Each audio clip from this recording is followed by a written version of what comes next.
What's up, everyone? Welcome back to the Monday Night War Reviews. This is week 81 of the war. I'm Brett Mix. This is the 209th episode of Raw in its history. For the WWF side, the ratings for this Raw were a 2.8 TV rating to Nitro's 3.2. WCW wins for the 44th week in a row here. So now after this week's loss, the total scoreboard for the WWF is 17 victories in the history of the Monday Night War, 62 losses to their 17 wins, and 2 draws all time through the 81 weeks. It went on Monday night for this week of May the 5th, 1997, live on the USA Network from the Brown County Expo in Green Bay, Wisconsin. Vince, King, and JR are on commentary for this night.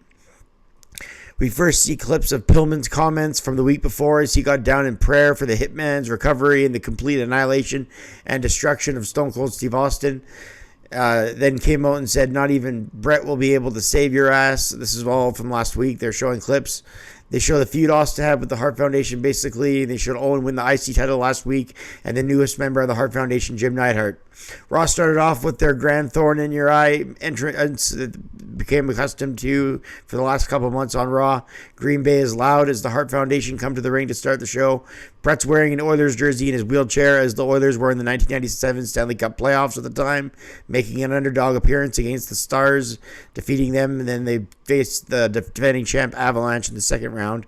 I have a great hockey/wrestling memory, so I remember that. That's why Brett's wearing the Oilers jersey.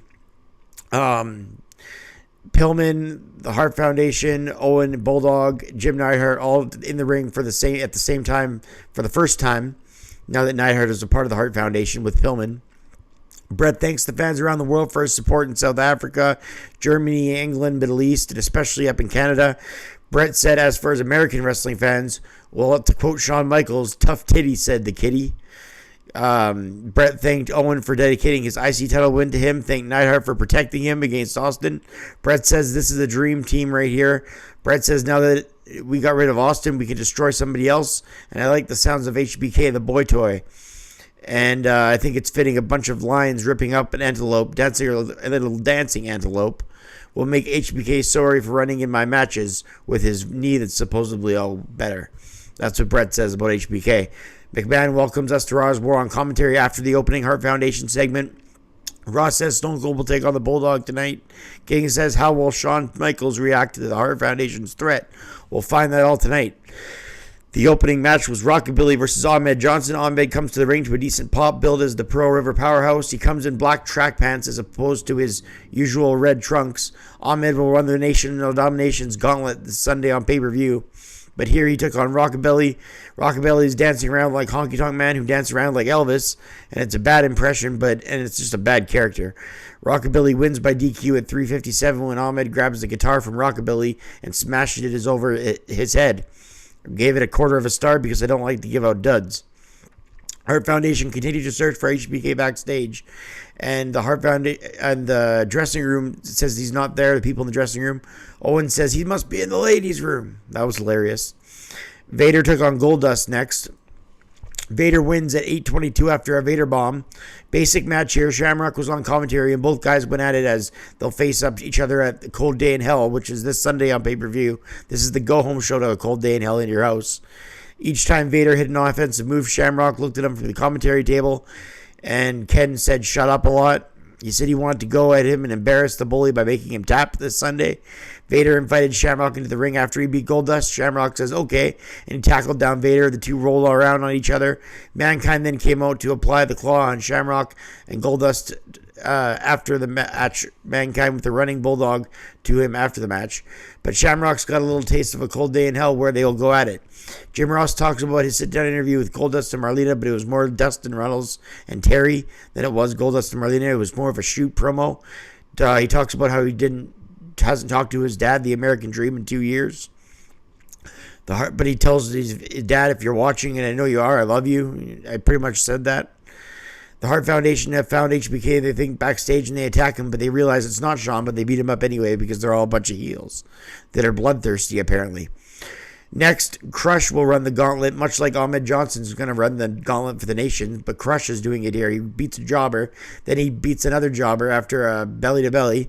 Then Ahmed Johnson runs down as the third would-be jobber, but it's Ahmed dressed up in a hoodie. Ahmed Johnson hits the Pearl River Plunge and beats Crush, and it reveals himself to be Ahmed Johnson as he was walking up the ramp, and Farouk on the nation can't take it. Give it a star. Vince McMahon introduces Shawn Michaels to the ring. HBK says the in thing to do in the business right now is to run down the fans. He's obviously talking about the NWO or ECW or the Hart Foundation. He says he's not a trend follower, he's a trend setter. So HBK says, as for the search on him, he's not hiding. McMahon looks goofy as hell, smiling at everything Shawn Michaels says as usual. McMahon asks when's he's going to get back in action. When is the boy toy going to get back in the ring? Shawn says, at the king of the ring. Then he rips on Brett, saying he'd go through every member of the Hart Foundation to get to Brett.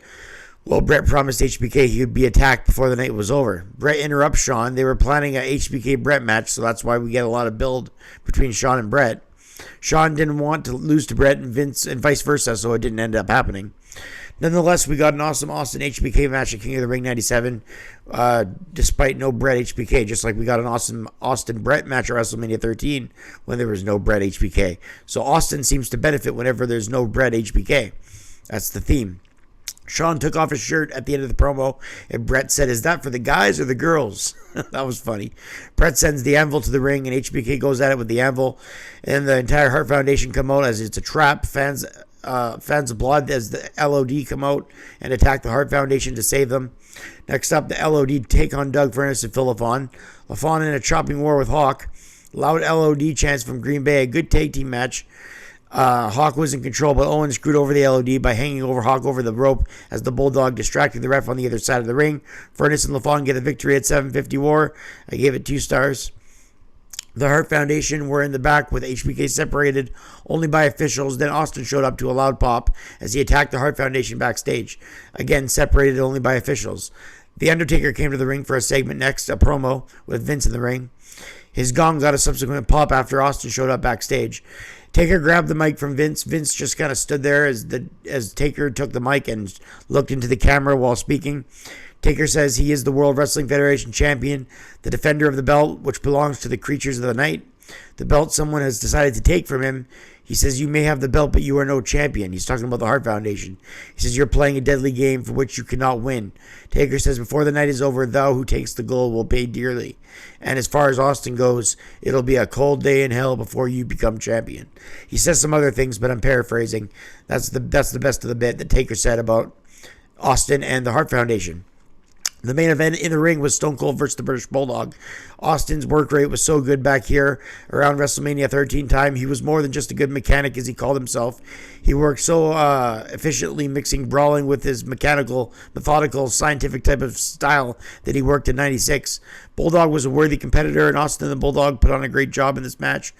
Bulldog wore down Austin with a headlock. Crowd chanted for Austin. Austin hammered the Bulldog after he landed the power slam attempt on his feet, hit a stunner, and won the match. Owen attacked him after at 13:02. I gave the match 2.5 stars. That's it for the match portion of the show. In the end, closing the show was the Hart Foundation beating on Austin after the match, after he beat the Bulldog. Owen then beat on Austin with the WWF hammering Austin with the title, the WWF title that Taker was looking back for.